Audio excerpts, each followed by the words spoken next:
beaming from Pacific Junction Hotel to Earth. Girth.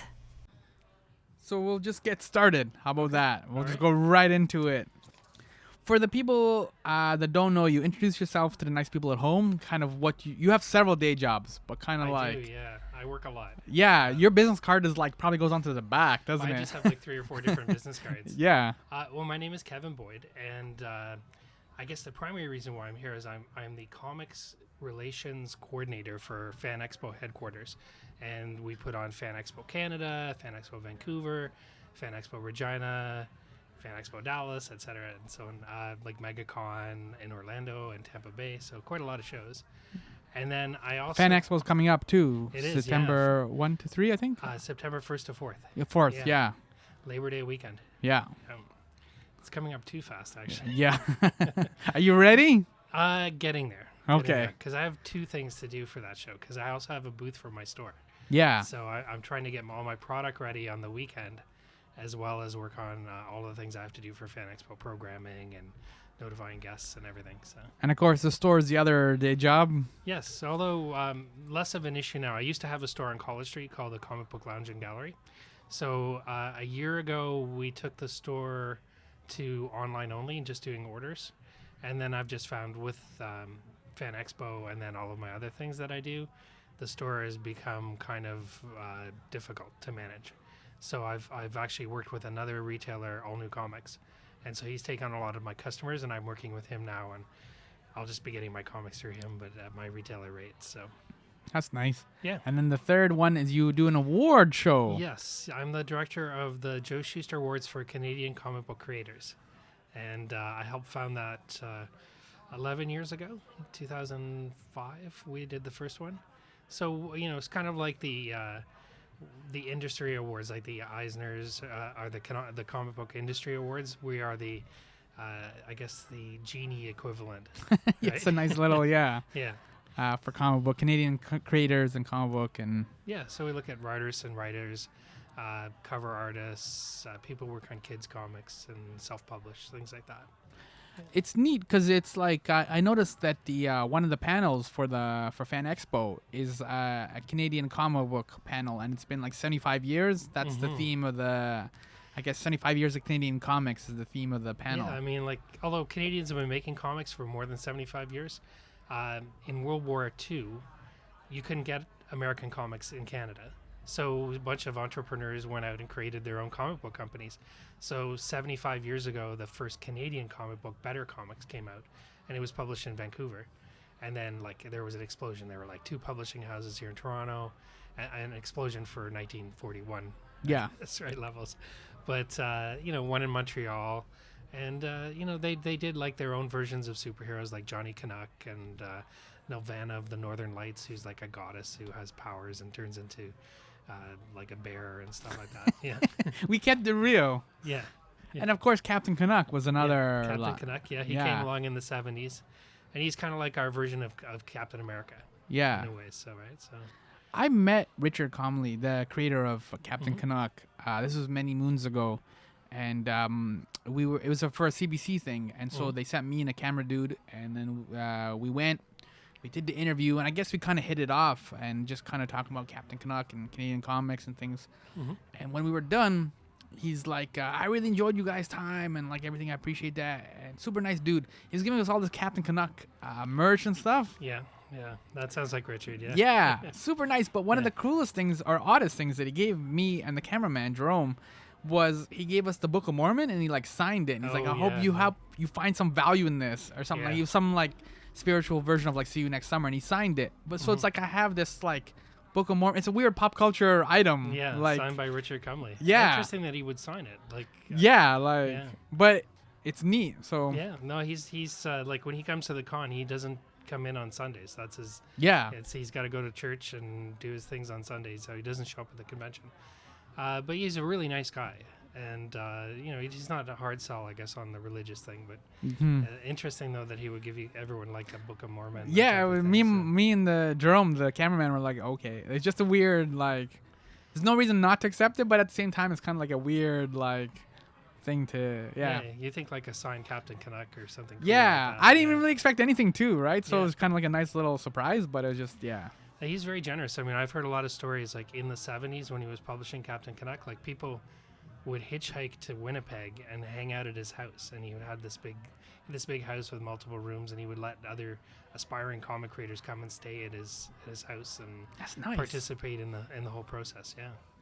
For the time that you've been in Toronto and comics and stuff, you've been a fixture on the scene for a number of years. Yeah, for a few years, few decades now. Few I guess, decades, right? yeah.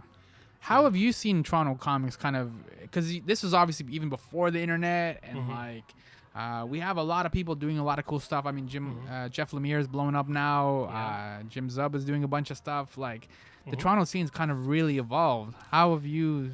Well, when I was collecting comics and was first into it, there were a few creators here in Canada, but at that point, if you still wanted to work for Marvel or DC Comics, you had to go down to New York. So you'd see guys from here would go down there, live in New York, come back on holidays or see family members and stuff like that.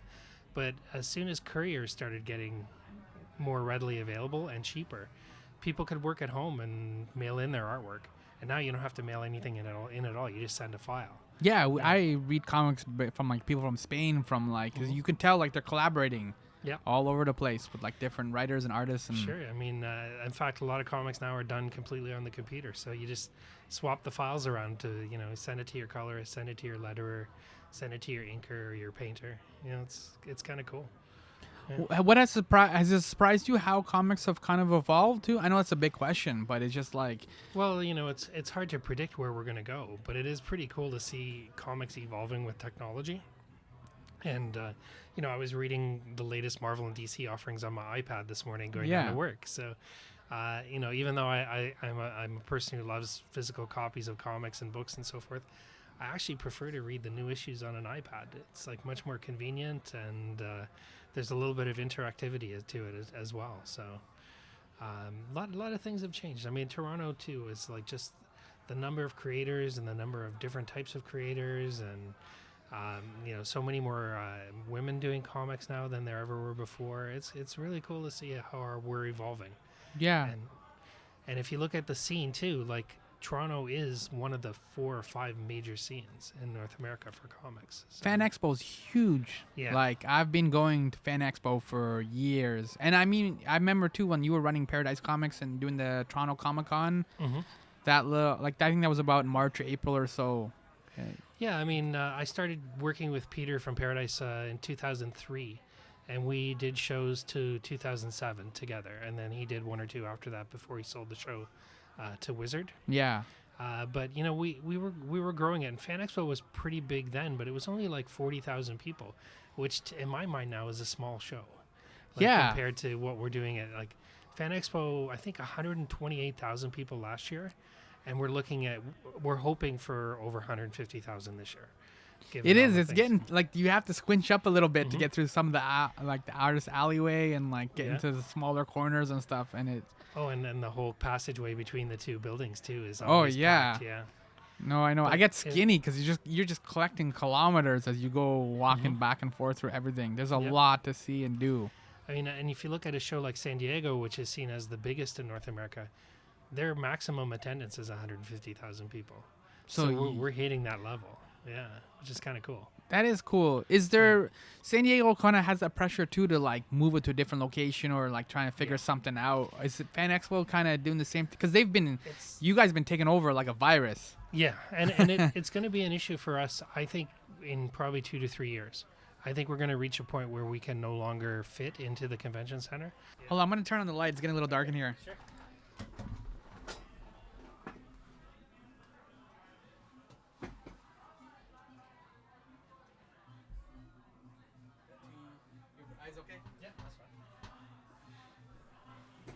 I kind of miss the old school, like when you see like when they had the old images of like Marvel bullpen, and you see like Jack Kirby smoking a cigar and like those kind of iconic, Yeah, I grew up in that era where you go to an office building and people would be smoking at their desks. Yeah.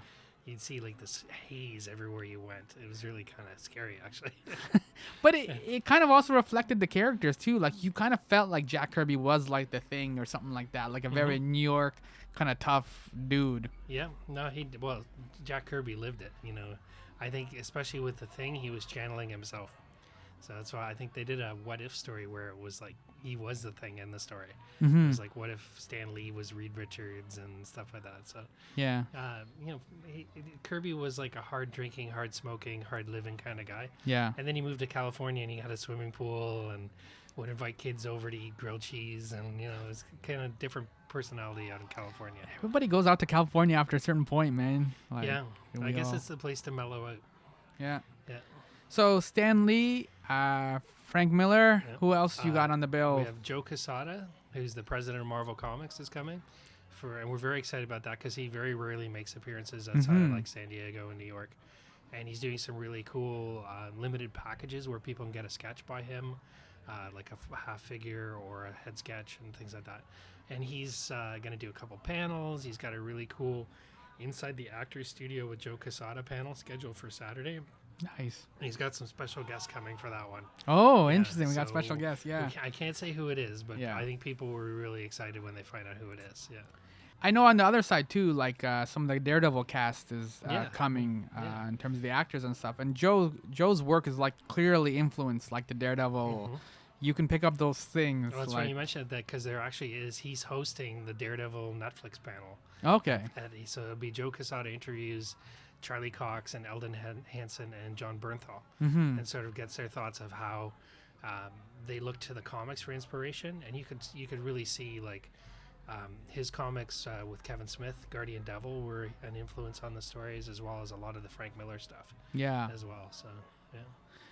We'll go back to what's happening at Fan Expo for a second, but as a tangent, like you and I were talking about like the growth and history of comics and stuff over the next few decades, and like aren't you surprised or shocked by all the movies now and the TV shows and like Yeah, none I of love this it. was It's It's who would have known that we'd be watching, Daredevil and Luke Cage and Shield on television and Supergirl, Flash, Arrow. Legends but it's of like Tomorrow. civilians are excited too. It's not Yeah. even just like the nerds. They're like, And they're loving it for the reasons that we loved it. Like Flash is just like kids love the Flash, and it's the energy and there's a little bit of that science behind it, like the nerdy facts of how he just does certain things. And it's crazy because the comics don't reflect that at all. It's like the comics are very dark, like very violent and so forth. So like it's great that the kids and the families, the parents, like and guys like us, like I love the Flash. That's just an awesome, fun experience. But to pick up a Flash comic now, I'm like, oh, like this isn't the Flash I remember. yeah. Like I don't know who this is trying to appeal to, right? So Yeah. not always, but yeah. Well, especially I think with we're still going on a tangent, but the DC kind of had that New 52 for a little while. Now they have the Rebirth and stuff, and I don't think Rebirth is still kind of early. It's obviously only like most of the books are only about 3 issues in. Yeah. But it's definitely doesn't quite have the same light. I thought that when Flash started, like with Francis, that was like some gorgeous art, and that was a lot more quote unquote light. Yeah, I love Francis's run, and there was such a, there was an energy to it, and you can tell he was experimenting. And you love it when comic creators are saying, "How can I, like, push the boundaries of what I can do on the page?" Yeah. With the like he was experimenting with effects with the Speed Force and things like that, and then he moved over to Detective Comics, and he was doing amazing stuff with Batman.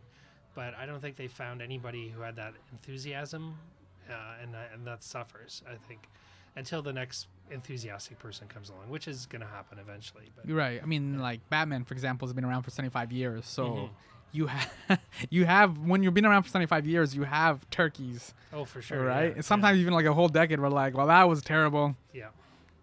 Well, the good thing for DC is that everybody loves Batman, and they love doing Batman stories. So they've got a plethora of people in the wings waiting to go, hey, man, I want my shot at Batman. Yeah. And so, like, we just finished, 4 or 5 years of Scott Snyder. And I love that Greg run, Capullo, though. Yeah.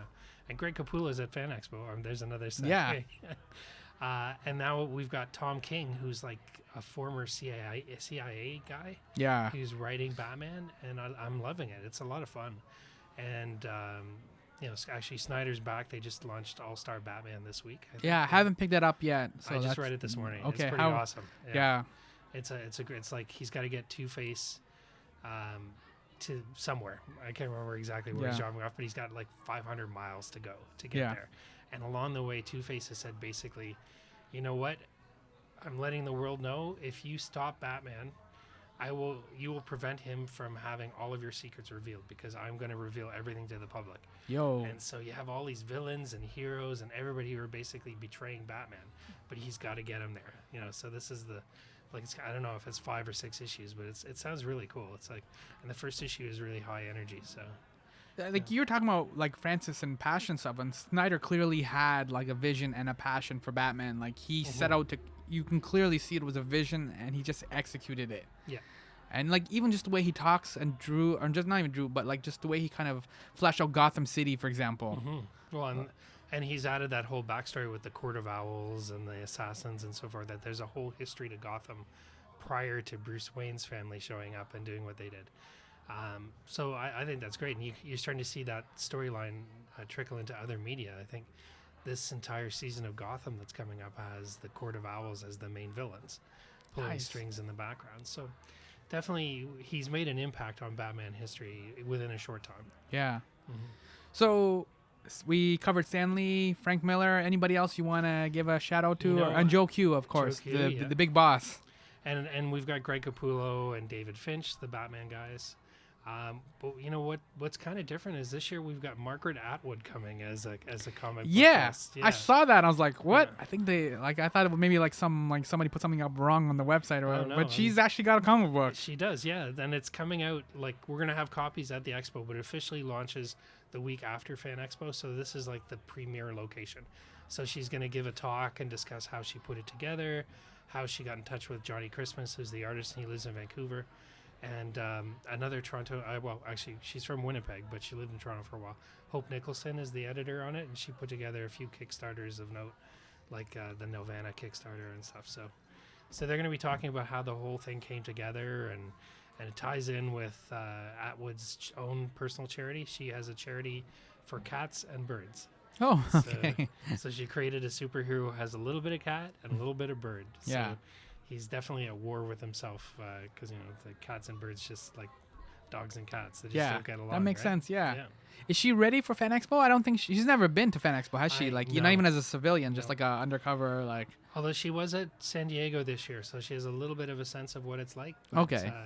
But I don't think basically she's going to get a drive in and be at the show and be able to go home at night. So it'd be kind of interesting to see what it's like on her home turf. To see what a comic book convention of the scope that Fan Expo is like going to be like. Because when we were talking about like comics and how it's kind of all exploded, like William Gibson's another one who's like writing comics now too, and I mean he's sci-fi, so it kind of fits a little bit. It's not quite as left field as Margaret Atwood, but there's all these opportunities now for all these other different creators and other voices to kind of step up and kind of. Sure, it's really amazing the number of people from different media that are stepping in and doing comics. And you'll get people who've written scripts and directed movies and will come in and they'll do a comic and they'll say, oh man, this is so much easier. I don't have to worry about committees and producers and all these things. I can just write a comic, tell an artist what to do, and then we've got a story out there. And then of course they can turn that into a film again if they want to. Yeah, but then you can also just like all you have to do is type in like 10 spaceships and then go take a nap, and you don't have to worry about budget or anything. It's the artist's problem to draw them and like. Yep. Yeah, it's a lot more personal, and it's a lot more. You have a lot more creative freedom, I think. You don't have to worry about budget or anything like that. So What makes a good convention? Because you mentioned a number of like across Canada, like, and I'm sure you've been to other conventions. I've been to other conventions in the States as well. Yep. For you, what makes a good, successful convention? Both as like somebody as an organizer, but also as a festival attendee. Well, as an attendee, I'm looking for who's there, who I need to meet, who I've never met before. If I've got something I want to get signed, or if I'm looking for something specific, I want to be able to have access to a number of different vendors and things like that. Like I have a new hot toys fetish. I love hot toys. I mean, they're ridiculously expensive, but not very many dealers at comic shows carry them just because of the price. So So if I go to a show and I see Hot Toys, then there's like an hour or two out of my way. I'm like Yeah. checking out the prices and seeing what's going on. But as an organizer, the fewer complaints online afterwards, the better. That's a good market. Yeah. That's So, I mean, it's so much work leading up to it and so much work during the show. And sometimes people don't realize just all the things that we have to do to put something like this together. it's a lot of work. Like, It is, yeah. if nobody's ever gone, it's like a ton of booths that have to be all set up. You have to like book all that stuff. The artist alleyway is getting bigger every year too. Yeah. Like, So, I mean, from where I stand, I have to book the comic guests. So I have 120 comic guests coming to Fan Expo. that's So, amazing. yeah. Give me 5 for that. That's awesome. no problem. And a lot of them are, I would say about half are local, and the other half are people. And I specifically went out to find people who've never been here before or haven't been here for a while, because we're starting to get a lot of repeats the last few years. So the old coordinator left, and they asked me to come back as the full comics coordinator. So it was like, okay, well, I know if I were a fan, I would want to meet new people. I don't want to see the same people every year. I know I'm going to see like Ty Templeton every year or Francis Maniple because they live here.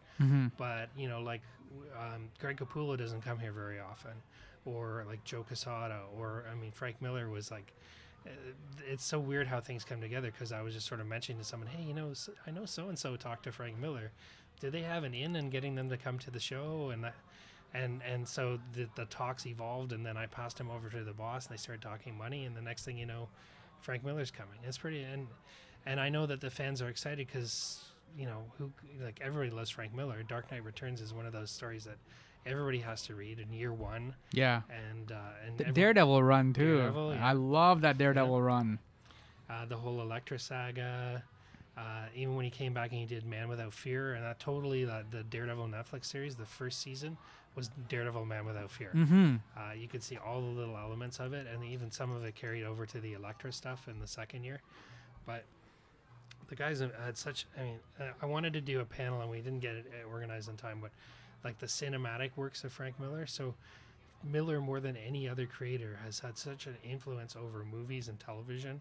And there's so many directors that cite Dark Knight and Batman Year One and the Daredevil run, just because he set up the pages like shots in a movie, in a sense, right? So, in a sense, comic books can be cinematic, right? And because you control the time as a reader.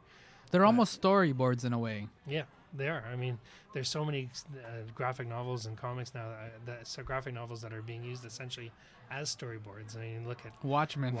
Yeah. It was a great example. Yeah. Like, that was just like shot for shot, I think it was. Yeah. It was kind of missing the soul of it, or the driving of it. Yeah, but, it didn't quite, like, I saw it twice, like once in the theater, and then I went back to it again, and it was just like, it's like when you're eating a sandwich and it's like missing mustard or something. Yeah. The sandwich is fine, but a little bit of mustard would be good. Exactly. And why did you change it? Why did you change the type of bread? Mm-hmm. That type of thing. Yeah. At the end, it's a little different, where it's like he blames Dr. Manhattan as opposed to a giant alien squid. Yeah. And you gotta sell it to mainstream audiences, though, eventually. Exactly. Yeah. But like Snyder, actually, I don't know what it is about Zack Snyder. His movies are better when he does director's cuts. Like the regular cuts just don't work for me. Yeah, but then, like, did you sit through the Batman vs Superman director's cut? Did, yeah. It was better. I enjoyed it a lot more than I didn't like it in theaters. I thought Superman was a wuss. Yeah, I didn't. I'm done with that franchise. Even Man of Steel, I found it was a very flawed movie too. I just couldn't like get behind it, and it wasn't even the Zod thing. Like, it was just. It's just not working for me. No, I had lots of problems with Pa Kent in that movie, and the things that drove Superman. It was like Superman made by people that just don't know why people like Superman. Yeah. Thank you. Yeah. That's a very eloquent way to say it. And he's like, well, how can I don't like this character. I don't understand him. How can I make him interesting to me? Mm-hmm. But that's not his job. His job is to bring Superman to life. Right. And Superman comes with certain rules. It's like some guy was saying online, he's like, why doesn't Batman just kill the Joker? Get it over with. Every time, it's so unbelievable. Every time he goes and he fights the Joker's killing more and more people. Doesn't Batman have a sense of responsibility and so forth? No, that's not Batman's job. Batman's job is to capture the criminal and keep as many people alive, because that's like his core. His core is that he doesn't kill people. I blame the state in that case. Like, why does the state keep letting the Joker out Yeah. and escaping and stuff? The like revolving door at Arkham Asylum. Yeah. I mean, I know why they don't do it, because he's a corporate asset. And Yeah. they want to keep using him. But like, and this guy's like, that's so unbelievable. I'm like, well, it's comic books. You have to have some state of disbelief when it comes to it. You gotta be able to say, oh, okay, you know what, that's not going to happen, but it's a comic, and I understand the rules of it. Is that it's chase and escape and capture, and these are the goals of the heroes, right? So Yeah, and it's also, I mean, like, you automatically have to suspend disbelief because Batman is like 30 something or late 20s or whatever it is. Yeah, right. And just like he keeps walking out of these situations every time. Like he'll get stabbed in one issue and the next issue is fine. Yeah. Broken arm one issue and the next issue is fine. Like there's a suspension of disbelief that you have to have. But if you have it, you'll get rewarded. Like when somebody like Snyder, the good Snyder, Scott Snyder is like writing him, then it's like, yeah, this is good storytelling. Yeah, exactly. Yeah, it's you have to sort of wade through 20 or 30 bad comics to get to the other like 15 or 20 really good ones. Yeah. Yeah. For like Fan Expo and stuff like that, is there like are people happy to come to Toronto, like creators and stuff like that, or is there because I know like within the comic book community, obviously San Diego is a big one. That's the mecca that you go to. New York is a big one too, or a lot of them are already from there, working in there, so it's not really, it's just walking on the street. Yeah. But is Toronto, like, do they consider it like a market really worth hitting and going to? And Definitely. Yeah, definitely. I mean, the one thing I would say that Toronto has going for it is that we have a very large population, and we have people who love comics and who spend money on comics. And so for someone, and the creators know that they sort of talk to each other, how successful was your time there? A lot of them are here to make money selling things, doing sketches, in some cases charge for autographs and things like that. But they look at Toronto and they say, this is a good show. We get a lot accomplished here. We meet a lot of people. We sell a lot of sketchbooks and art books and prints and original art and sketches and things like that. So the fans are really receptive. I see lineups for like a lot of huge, and everybody's trained. It's like, because Fan Expo has always been like the same time every year, people save up all summer and they go, okay, I know Fan Expo is coming. I want to have at least like $1,000 set aside so I can spend it on geeky stuff. Yeah. Like the cosplayers too, they will like work for the whole year. Yeah. Getting their costume just right and every little piece and like. Oh yeah, because it's like a fashion show in a sense, right? You got to work on your costume and then be seen in it, and they do all of these photo shoots and stuff around the convention. So it's pretty amazing. That community's really grown. That's something I never would have predicted, because people like to dress up, but it was sort of like put on a Superman t-shirt or something like that. And that's as far as I go. Like I just do the t-shirt and then I'm like, I'm done. I don't have the because the thing is now is like the cosplay is so good, like you were saying. If you can't just do like Iron Man in like cardboard or something like that, like if you don't come with it correctly, they'll let you know. Yeah. So I can't do it like half-assed. So I'm like, no, and people spend thousands on their costumes. Like, they spend a lot of money, and they import in special items made for costumes and stuff like that. Our only thing is we have to watch out for weapons and stuff like that. So sometimes the weapons have to, they have to be plastic or cardboard. They can't be metal in any way. So we have to screen everybody that comes in for that. But other than that, people are getting creative in how they can make a plastic sword look like a real sword. So, yeah. You talked about like the complaints and stuff like that. That's how you measure the sign of a good show. Is there any sort of like consistent complaints or frustrations that people have with Fan Expo, or is it kind of just the usual overcrowding kind of thing? People are always concerned about lineups, and I think that Fan Expo has taken a lot of steps since there was one year when it was just too crowded and they locked the doors. That was 2010, I think. We were in the North Building, and I think at that point we said, okay, we can't have this happen again. So we're gonna get both sides of the convention center, and spread out as much as possible, and then keep an eye on attendance so that we don't have the fire marshal shutting us down in any way. And So that's our big concern, and we'd hear complaints of people who are like, I waited 2 hours in line to get in, and they've paid good money to come into the show. We want them in the show, spending money with the vendors, meeting guests, talking to people, taking pictures, buzzing about it on social media, all that stuff. So to have people stand in line and say, third hour in line, like at Fan Expo fail, that kind of thing. We don't want to see that. We want them in and happy and enjoying themselves. So that's that's been the goal, and I think we've got it down to a real art now as far as getting people the number of to move. I mean, so 128,000 people, and we don't double count for different days. So that total is based on the number of people who buy weekend passes plus the single days for each day. So let's say any given day you've got 70,000 people in the hall, especially when you look at Saturday when there may be as many as 100,000 people in the room. Yeah, I don't even do this Saturday anymore now. I can't. We don't. I got bounced out of that. So it's working there. It's terrible because I have to get creators from the floor up to the panel rooms, and sometimes it takes like half an hour to 45 minutes to walk from one door up an escalator to another door. Yeah. So we got to have a lot of runners and get things moving in advance. But that side of things I think is really working well. So for me, it's more like complaints about people who don't feel that they got value out of something that they paid for. Like, I bought the Frank Miller experience. I don't feel I got the value out of it, or I don't feel I got the, and we're offering a lot more of these specialized, unique meet and greet type of opportunities where you can say, hey, you know what, if you want, we can arrange for you and 9 other people to spend an hour with Joe Quesada. And you get as much one-on-one as you want, and he'll draw you a sketch, and he'll sign your books for you, and you can ask him any question you want.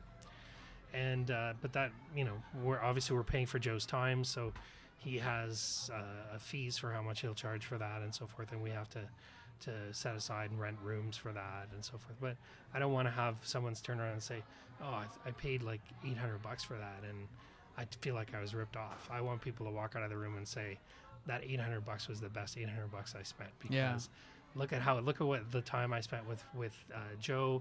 Look at the sketch I got. He signed my comics, and I learned so much about how Marvel works and stuff. So that's the big thing for us. That is nice, yeah. So you kind of alluded to it, but just kind of flesh it out. I'm curious too. How does it work then? So you decide you want to have Joe Q come or Frank Miller come, do you just you have a Rolodex of these people, or how does the conversation kind of start? In some cases, we know them, we're friends, or we've got the contact information ahead of time, or we've met them many times in the past. Like the head of the convention is friendly with Joe Quesada, so he can just call him up and say, hey Joe, this is the year, we got to have you back up. What are we going to do? So they talk and they work out a deal, because he'll say, I want X amount of dollars, I want this is how much my time is worth. Because I'm the head of Marvel Comics, when I do my signings, it's going to be free signings in public, and he's doing free signings for the 2 days he's at the event. But it's you hammer out a deal, and then they come in and they work it out, and they say, okay, well, what if we did let's try and create some interesting, unique things for fans to come and see. So what can we do programming wise? And so Joe will say, well, here's what I do I always do a Cup of Joe panel. But why don't we do this inside the actor's studio type of thing, where we talk about Marvel movies and we talk about movie making and comics and how it fits together, and then we're looking at the Netflix Daredevil thing, and we're like, well, Joe, why don't you host that? And he's like, well, I know them all, because I'm involved with the TV side of things, so sure, I'd be happy to do that. It's like a conversation on stage with friends, and it's a lot more enjoyable when the moderator knows the participants. So those are the types of things that drive us. I mean, as I said, with Frank Miller, it was a question of I keep my ear out. There are certain creators who obviously we love to see do a show who never do shows. So you're always looking for that connection that will get you in the door and convince them to come in. And then for me, it's just I'll open the door a little bit, and then my boss will talk to them about the deal, and he'll work out a deal with them. He's the heavy. Yeah. But he's not the heavy. He's just very realistic about numbers and how much the show can spend, and how much he thinks that they could make, and how much what we can do for them as far as, because for a guest too, it's all about the experience. You know, like, are you going to fly me in? Are you going to put me in a hotel? Are you going to provide me with meals? Are you going to give me a fee? Mm-hmm. You know, if I'm leaving my house, I want, like, some I gotta people put will on say- pants. Yeah, exactly. So I can play video games and watch movies at home and collect royalty checks, or I can come to Toronto. How much are you going to pay me to put those pants on and turn off my Xbox and Yeah. do all that? And That's so- the eternal challenge of life. yeah. So like Mark Hamill is our superstar celebrity guest this year, right? And I'm amazed we have Mark Hamill coming because he very rarely does shows. And that's a twofer, not just with Star Wars, but with like the voice of the Joker. Yeah. The Killing Joke movie just came out too. Yeah. So, and I think we just passed the 25th anniversary of the animated series. It's been 25 years. Yeah. Oh, that was man. like 92.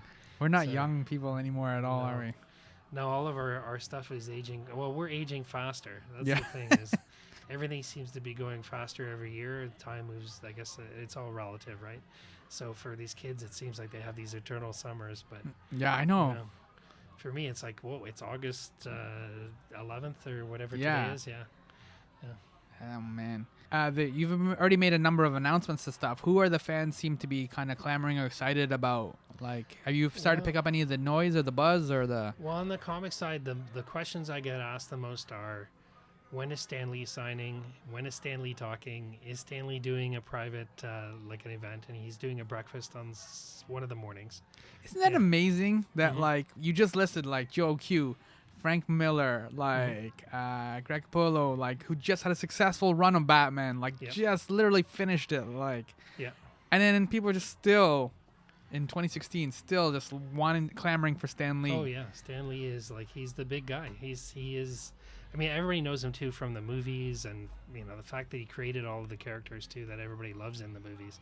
Yeah, we talked about Batman, Superman. We all have complaints about it, but you know, very few complaints about Civil War. Yeah. You know, and Captain Tons of fun. America, yeah. Like Marvel has hit on a formula that's great, and a lot of it has to do with Stan's philosophy behind the whole Marvel universe. Mhm. So people want to hear him talk. They like his. I mean, Stan is funny. Yeah, no, Yeah, and he's he's got an the entertainer. stories and Yeah. like, yeah, no, and he knows how to market himself too. Like he's been on Robot Mhm. Chicken and like Yep. these kind of things, like Kevin Smith movies. Like Yep. he knows how to make those cameos and those appearances and like kind of milk them for all they're worth. Mm-hmm. Yeah, he's really smart that way. Stan Oh, Lee. for sure. And he's surrounded by like some very savvy people who know. Like there's a Stan Lee hot toy, and I'm like, how did that happen? And they're like, well, Kev, we love hot toys. Yeah. And so we called them up and said, hey, why don't you make a Stan Lee hot toy? And they're like, that's awesome. Let's do a Stan Lee hot toy. And then it came together. And like the Stan Lee hot toy comes with a pen and a desk, so you can recreate him signing for you. Snap. So yeah. So, Do you have that one? No, I don't have that Okay. one. No. But and then the guy's like, yeah, now I get free hot toys as Yeah, yeah. samples. And I'm like, well, that was what it was all about. There And you it go. was, See, Yeah. smart. It was funny where people were taking pictures of us. I guess that happens. Yeah, you're famous. Yeah, exactly. So Yeah, I'm not famous, but people are like, "Oh, I wonder who that is." Maybe we'll take a picture and figure it's it out. the thing of being in a radio station in a bar, right? Yeah. Like, so people come in and like they'll see me interviewing somebody and they're like, I'm not quite sure who that guy is, but he's gotta be somebody, Yeah, right? So then they take some photos and they're like, I met somebody famous or I saw somebody famous. yeah. This guy. This guy who likes comics. Yeah. Exactly. Yeah. So it's fun. It's Mhm. just there you go.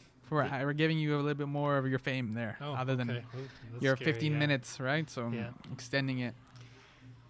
So, and then in terms of like, just one last thing on Fan Expo, and we'll go on to your other endeavors. Who are you most looking forward to? You kind of touched on a number of names, Mhm. and I know you seem to get all excited too when you talk about like Stan Lee and Yeah. Frank Miller and stuff like that. Like as a fan too, like who are you gonna like quote unquote line up for? Well, it's tough. I don't really have time to line up for anybody, but it's nice to just sort of see people in passing in the hallways and shake their hands and thank them for coming. I'm a big fan of Invincible. Oh from yeah, Image Comics.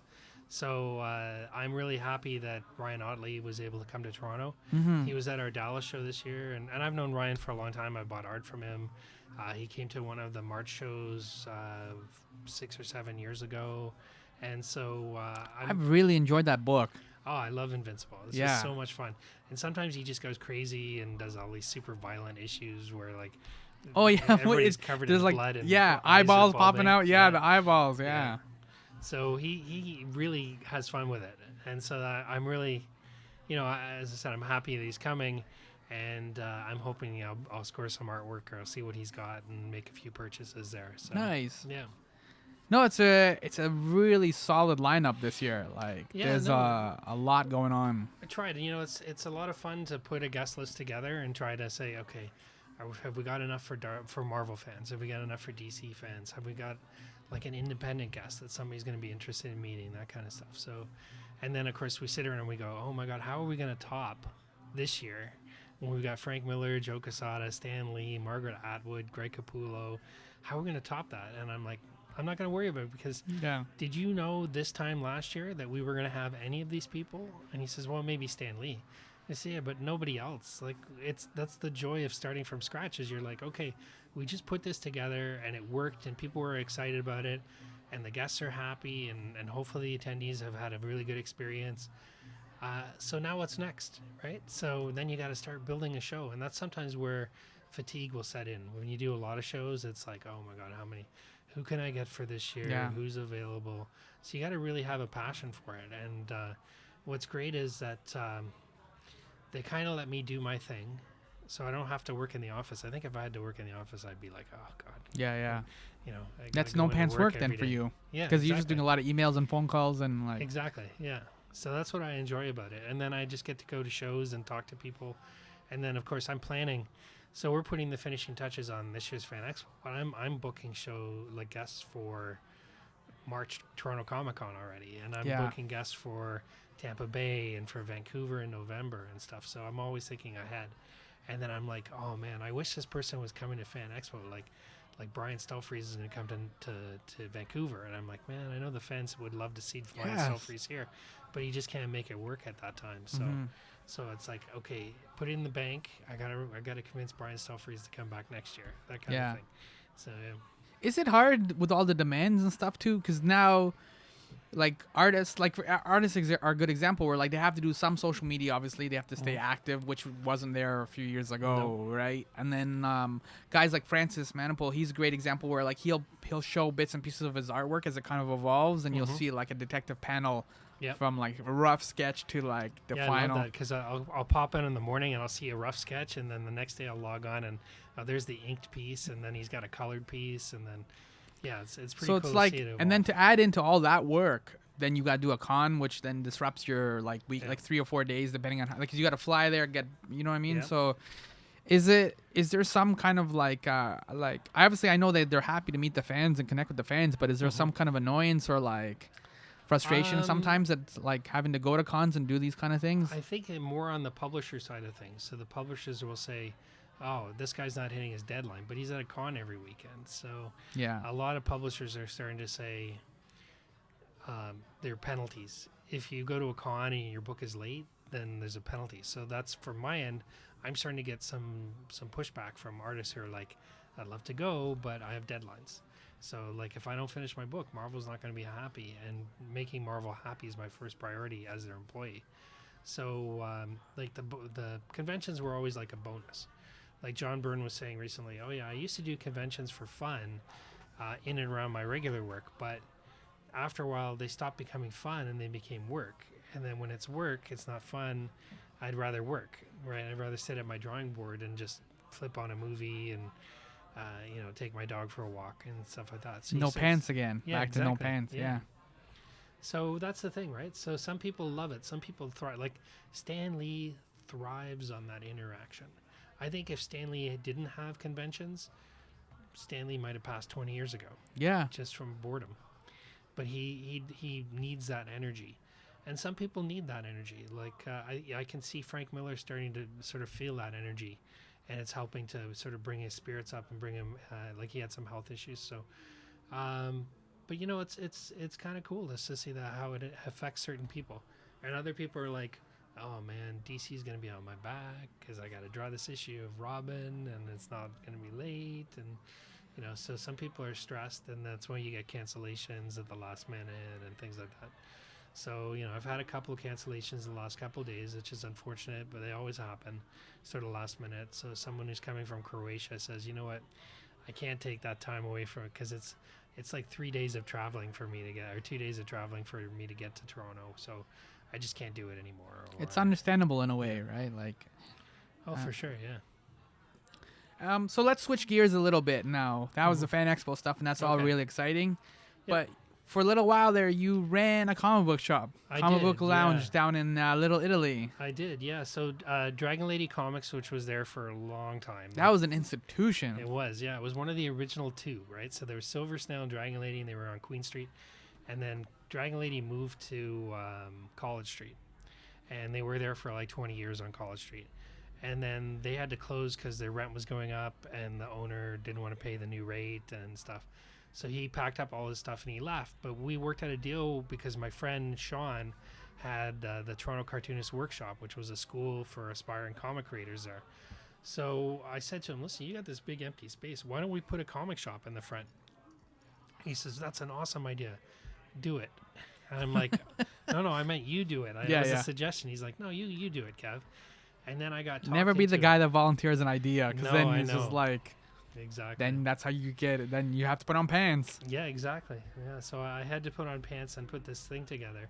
And I have a day job. I work at a hospital. I'm in research. Like I'm a clinical data coordinator on cancer studies. So it's like I need fun stuff to do to keep me focused, because it's, you look at reports and it's depressing, and you want like it's fun stuff to keep your spirits up, and that's why I concentrate on comics and things. So doing this was a lot of work. I mean, so we took Dragon Lady and we built a new store out of it. Without the stock came from me, from my collection, a lot of stuff that I had put over the years, and then we just started fulfilling the orders for the existing Dragon Lady customers and to build things up. And we did a lot of fun stuff. Like I really enjoyed the lounge and gallery because we did a lot of book launches there. We did a little art shows. We did like a Francis Maniple art show, and we brought in guests like Andy Belanger and Becky Cloonan from Montreal, and they did an art show. And we had fun there. Like Mike Del Mundo did a killer art show that launched our whole thing. So it was that was the fun part of it. And then and the store was doing okay. And then like one year we had like the crappiest winter you could possibly imagine, and it went like January to like May. It was like snowing in May. Yeah. And the TTC was slow, and people were not going out, and people were not spending money. I think there was like a borderline recession and stuff like that. So I started to feel the financial pinch at that point, and we were just not getting people in. And then It's kind of like we were saying at the top of the conversation, which is like you could read a lot of like the digital stuff started taking off too. Yep. Right. And so then that kind of like it curtails putting on the pants again. Yep. And then going to the store if you can just like download something to your iPad instantly. Exactly. If I can stay home and avoid the snowstorm, then that's great. Yeah. And then I don't have to take streetcars, and I don't have to walk or do any of that stuff. Then, and then like a few things happened. Unfortunately, my girlfriend passed away in January of 2014. I'm sorry. Thank you. She was epileptic, and she passed in her sleep one afternoon. So that kind of for me, I put my energy into the store to not think about the bad stuff. So that kept me going for a while, but it's like I'm putting all this energy into something that's just no one's coming out. It was like, the people that shop there appreciated the customer service, and the people that came in for the events and stuff like that were great.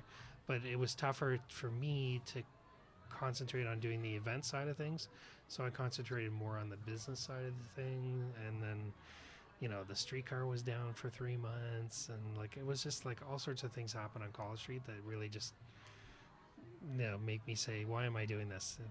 It's any business, right? Like you can develop a business plan as much as you want, but the universe is not going to stick to your business plan. No, not at all.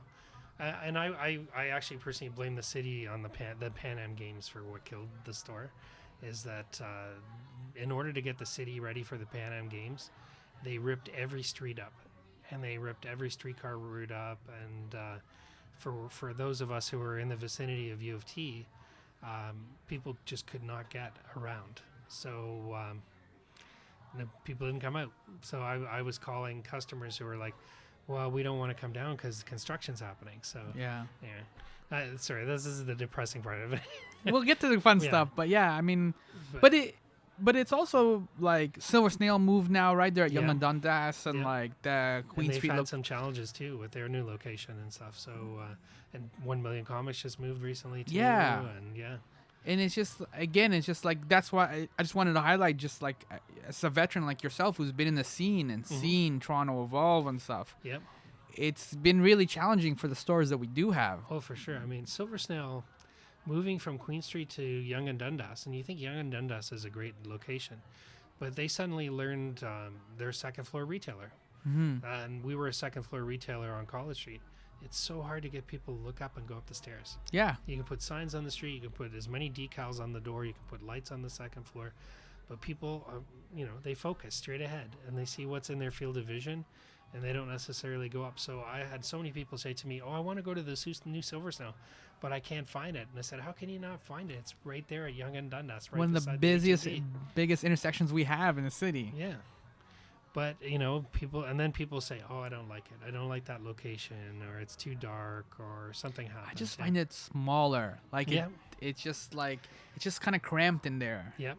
It wasn't- doesn't have the same feel, right? Yeah. So, and then they've had some ownership changes recently, and it's there are a lot of great stores in the city. So you have to say, why do I shop at Silver Snail? And I would say the best reason would be convenience of location, and they also do. They're one of the only stores that does straightforward U.S. cover, no discounts other than that. But most of the other stores, including my own, we were doing exchange.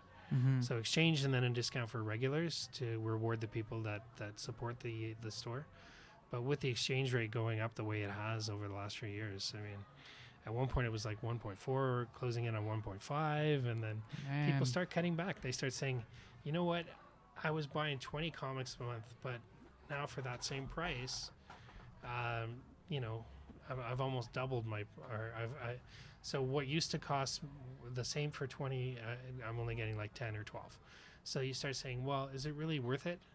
Or why don't I just wait and buy it for half price on a digital copy and read it that way, or something like that? I and waited wait for a lot of comics. trades too, Yeah. right? That was like another way to kind of cut back on certain things. Like, Yeah. we talked about the Batman Snyder run. That I was like monthly. I was like waiting Mhm. for that with bated breath every month. But other Yeah. stuff was like, I'll just trade that. Yeah, yeah.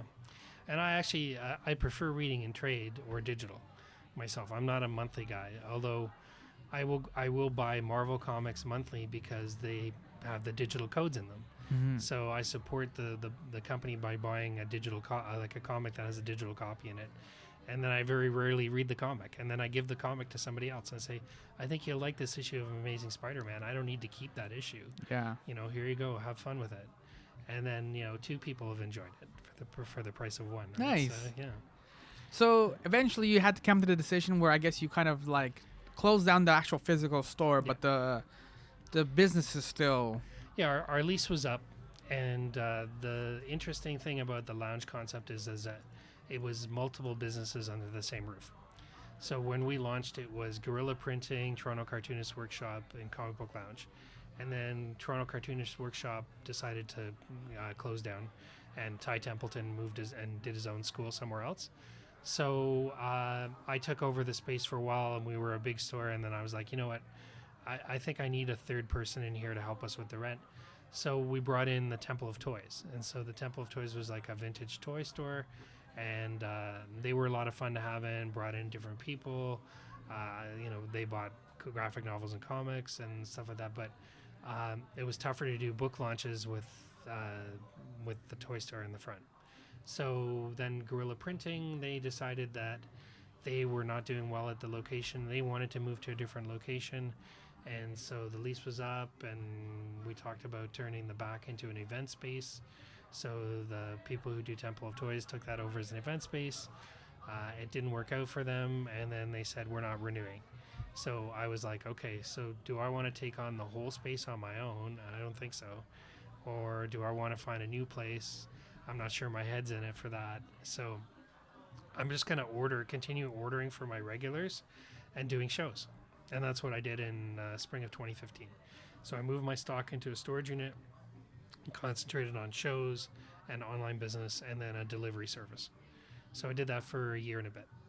So, and that's where I am now, phasing that out. Phasing that out. Yeah. Was it as fun, or you talked about like doing the shows and stuff like that? Was it as fun as like the romance of opening a comic book shop? There's kind of like an image that people have, and like you get to hang out or you get to be snooty with people. Like, why are you buying that? And like, is that romance accurate, or is it like actual just work and business? And there were elements that I enjoyed. I enjoyed doing the ordering, and I enjoyed talking to people about what they liked, and I enjoyed it when I could make a recommendation and they took that recommendation and they followed it and enjoyed what I said. So I said, here, you should try this graphic novel out. They would take it home and they come back and say, I really like that. What else can you recommend to me? So then you're like, we're kind of like a bartender. It's a nice way to put it, We're the comics bartender. It's like, hey, you like that beer? You know, hopefully you'll keep coming back and drinking that beer. And I'll recommend another thing for you. And maybe you like the food that we serve. And so there were those aspects. And then there were, of course, like you see on Comic Book Men, people come in and hang out. And they talk comics, and they're part of the landscape of your store. And I think of like record stores and comic stores and bookstores are unique in that you get people who want to come and hang out and spend their afternoons there talking about records, talking about comics, talking about books. So that was the fun part of it. And we were really working hard in those first few years building the social aspects of things. And Debbie was a big part of that too. With the ladies' nights that we did. So we would close the store, lock the guys out, and women would take over and network. And there's a whole network of friends and things that have come out of the ladies' nights, which are really cool. So collaborations, books like that book that Hope Nicholson edited, The Secret Loves of Geek Girls, kind of came together because all those people she met at ladies' night at the Comic Book Lounge. And, creators who are working in the industry now took classes at the Toronto Cartoonist Workshop or they met Ty Templeton. And so, I like that we had an impact. And then I started to see everybody else start to copy what we were doing. And I started to see, Beguiling's doing more events. Paradise is doing more events. Silver Snail's doing more events. 1 Million's doing more events. So if you're at Yonge and Dundas or Yonge and Wellesley, and there's something at college and in Little Italy, it's easier to get there to the other places. So people started going to those signings instead of our signings and stuff. So it's anyway. I'm not sour. I have no sour grapes. It was a fun experiment, and it was kind of cool to do for a few years. But the reality of it is it's a lot of work, and I would not recommend doing it to anybody doing it. You really have to seriously understand business and look at the business side of things before you go into it. Especially in this climate, like we touched upon, like the digital things, and like the challenges now are a lot harder, right? Yep. There's. I have a certain plan when I do conventions now. There are a lot of things that I would not deal with or carry if I were launching a store again, because you just end up with product that sits on a shelf. Then they're always pushing new things at you to say, people are going to want this, people want to get that. So you think, well, you know what, maybe it ties in with Harley Quinn, maybe people will buy it. No one will care on certain things. But like pop vinyls, who would have predicted that those would have been as big as they are? Not me. I didn't. I saw those. Like I have friends who collect them and they enjoy them and whatever. But when I first saw them, I'm like, no thanks. What else you got? Like, I like a lot of the other action figures and statues and things like that. The more refined kind of thing. The more classy, the way they market them. Yeah. And then, but those things blew up. They are, and they're huge. I still carry the pops, and I order certain ones, and we'll have a lot of pops at my booth at Fan Expo. But now that I'm going to concentrate more on other things. So as a dealer, I want to do more prints and original art and things like that. So, that's the stuff I like. Yeah. So I'd like to, right now I don't want to, I'm not bragging, but there's certain things that I carry at my booth that other people just don't carry. So that's what I like, is I like to have something unique. I want, we're the booth where you can go and get every like if you need an Invincible trade, we've got the full run of trades there. So if you're looking for highly recommended too. Yeah. There's so many great Image series too. So I actually do order a lot of Image product, Revival, Manhattan Projects, Walking Dead, Saga, of course, is huge. So I just try to make sure that I have a lot of that product on hand. So when people are looking for those books or the latest East of West or something like that, then I'm reading that, but I don't think I understand it. no, I didn't either. I know. I think I don't think I'm like smart it. enough to. I like it, and I love the artwork, and I love the story, but I don't see where it's going or how it fits together. It's too abstract sci-fi. Yeah, that's a good way to put it. Like, but I read Hickman's Fantastic Four run, and I loved it. Yeah. But that was a slow burn. Like Yeah. it took a while, but once like you said, it all came together. Like, oh my goodness. Yeah. The same thing with his Avengers run. It Yeah. kinda all fit together, and it The tied Out of in Time with and- Fantastic Four, and then Secret Wars was awesome at the start. Yeah, and then that just like. Yeah, and then it kind of lost cohesion. And What are you reading these days, or what are you excited about? Like, that's a tough call. So I think of what I order each month. So I tried a bunch of the DC Rebirth ones, and I'm really enjoying Superman. yeah, me too. I was surprised. I'm not a big Superman fan at all, and then I haven't read Action Comics Rebirth since they went back to the numbering. But Yeah. the Superman Rebirth, and they just brought back the Eradicator, and Yeah. like, I was like, wow, Yeah, this this whole is Superman and Son storyline is Yeah. really kind of cool. I like that it's the Superman that I know too, and not I don't like the new 52 Superman. yeah, It he's was gone kind now, of anyways. Yeah, smell you later. So Take your he's T-shirt and gone. hit the road. And the Superman that we read, like that grew up with, and then like reading that came with John Byrne and all through the 80s and 90s and stuff like that. The guy who did the whole fight with Doomsday and came back from the dead, he's Superman again. He's the guy he was in a pocket universe, and then they were living in a cabin in the woods, and he was sort of like a silent protector, and now he's Superman again, and that's Yeah. fun. I like that. It's different. And then Batman has been pretty awesome as well. The whole Tom King run. So, but other ones I'm not really digging so much. Like I'm not a huge fan of the other DC titles. But Yeah, I haven't, like I said, there's still a lot of. I haven't read the Greg Rucka Wonder Woman yet. That's on everybody my I know pile. loves it, but yeah, I thought the first.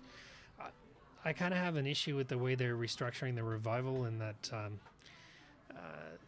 they're sort of saying we're bringing back stuff from the old universe and elements that you liked, but they're basically saying a lot of people like that Azzarello and Chang. I love Yeah. that. That was a great Wonder Woman run. So Rucka is basically saying it's all garbage. It's like I'm Yeah, I know. erasing that. I'm spitting on your run. I'm like, Yeah.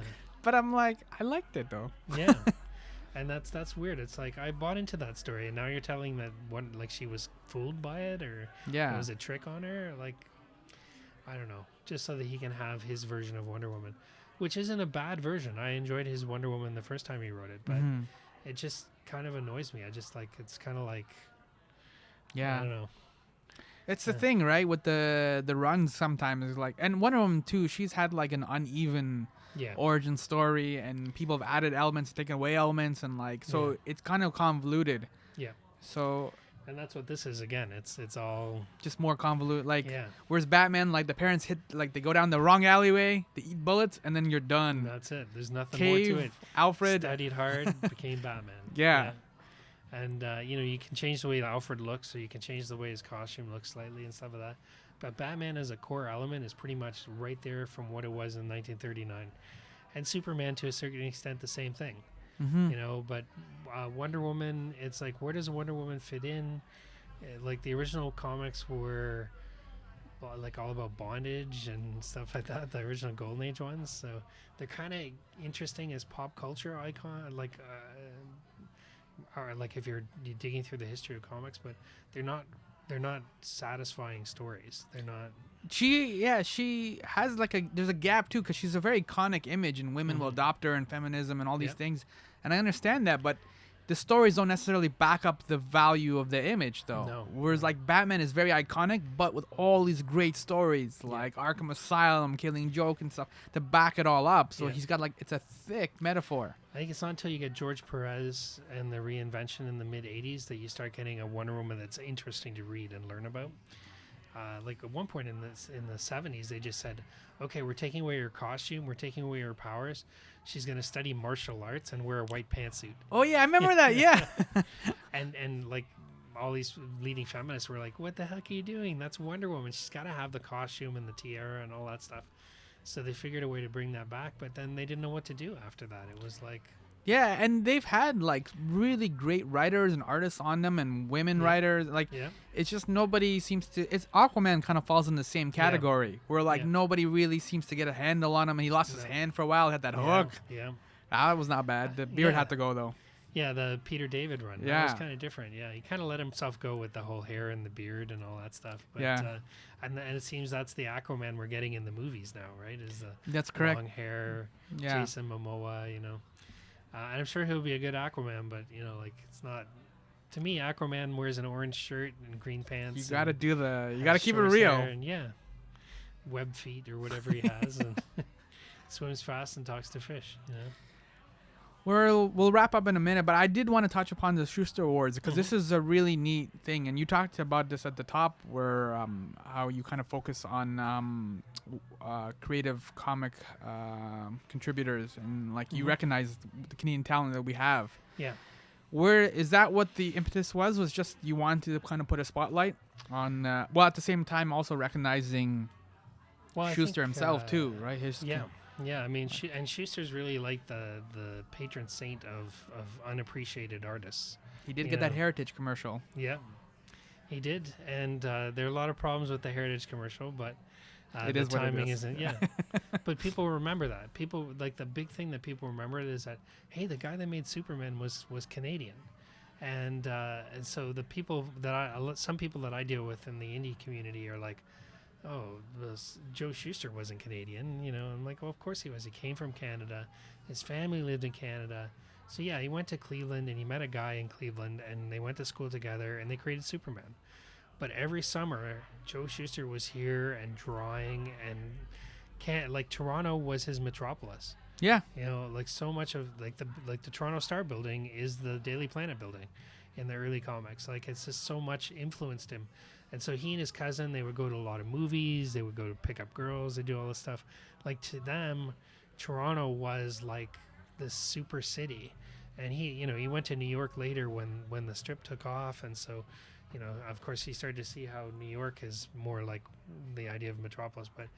But in his head, it was Toronto that he was drawing, and the things that he saw at Yonge Street and at Bay Street and so forth, King and Queen, like where we are here now. I'm sure, yeah. So, but he also, toiled, and his creation would go on to big things, but he didn't necessarily go on to big things. And it wasn't until he was basically destitute that other creators came to his aid and recognized that he needed to be taken care of. And that's sort of the philosophy behind the Joe Shuster Awards, is that we need to recognize the people that are working in comics in our country, and that they have value, that they're doing great things.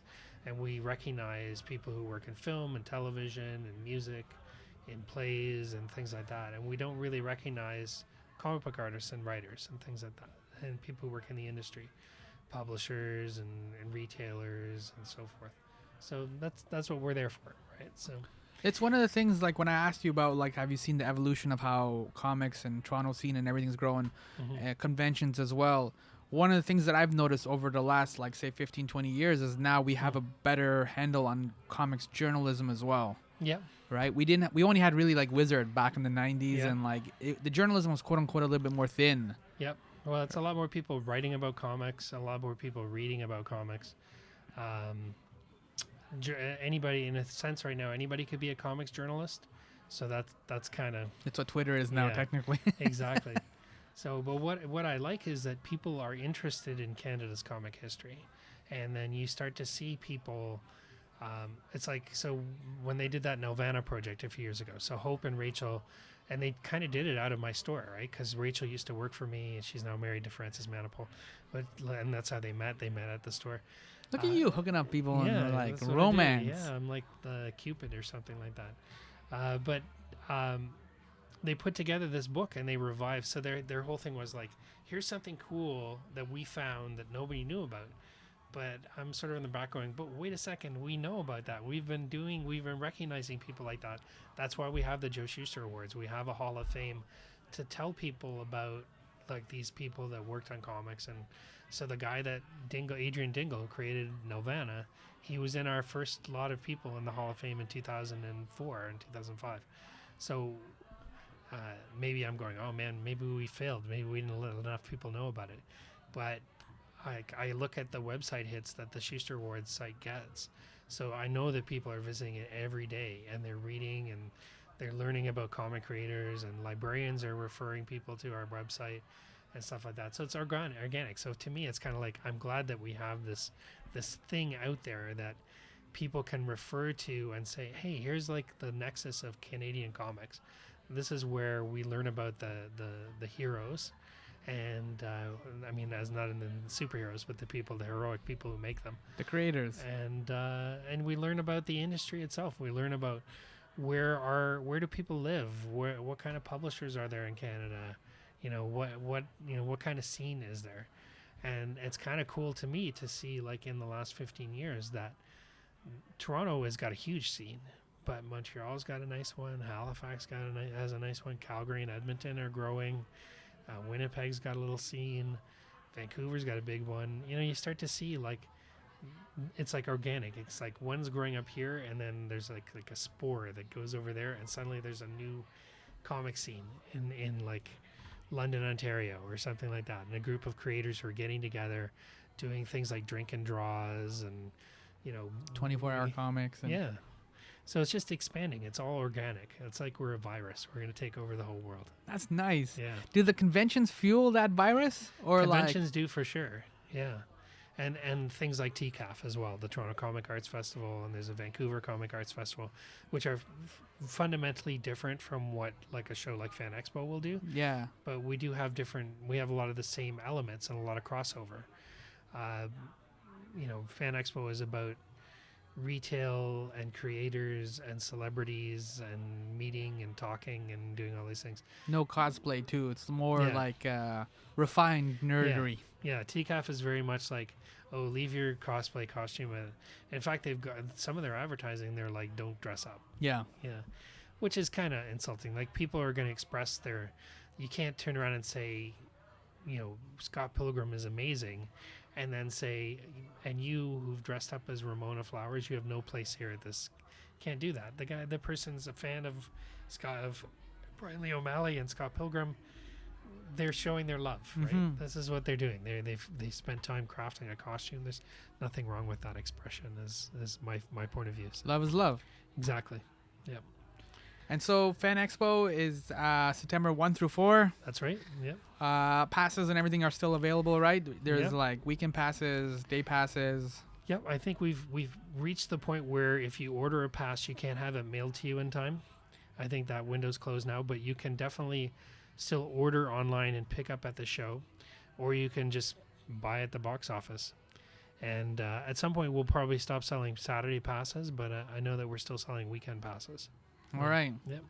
One last question before you go. Sure. Have you ever done cosplay? Because we talked Never. about it. Okay. I've never done cosplay Never. either. I don't even wear T-shirts with logos on them. Okay. I'm like the You're a exact opposite. simple man. Yeah, I wear like black T-shirts and shirts, and Yeah. I don't. I think one year for Halloween, I was dressed up as Ash from The Evil Dead. Oh, that's a good Yeah, one. Yeah. yeah, Actually, you yeah. can pull that off. Yeah, so I just had like a blue shirt and some scars and put my hand in my shirt. Yeah. And that was about as much as I did as far, and that was a Halloween costume, and I felt awkward the entire time that I did it. Yeah, because you lose your hand too, right? yeah. Like, I know some of them are harder than others, right? Yeah. Like, I've been in the bathroom where like Darth Vader has to take off like the cod piece and Oh cut yeah. like you got to almost build a need zipper to that. you got to be like an astronaut and Yeah. put a bag in there or something like that. That's it. There Yeah. you go. Yeah. Thank you, Kevin, so much for coming in Yeah, and no just problem. like Thanks for hanging having out me and in. having some beer and talking This comics is and fun. Fan It's Expo. such a unique thing. I feel like we're just chatting in a bar. Yeah, that's Yeah. it. That's what we do. So Yeah. we just turn on the mics though and we just keep it all on the record. But other than that, it's just the same discussions we normally have with the other nerd geek friends. So Cool. thank you. All right. Yeah, no problem.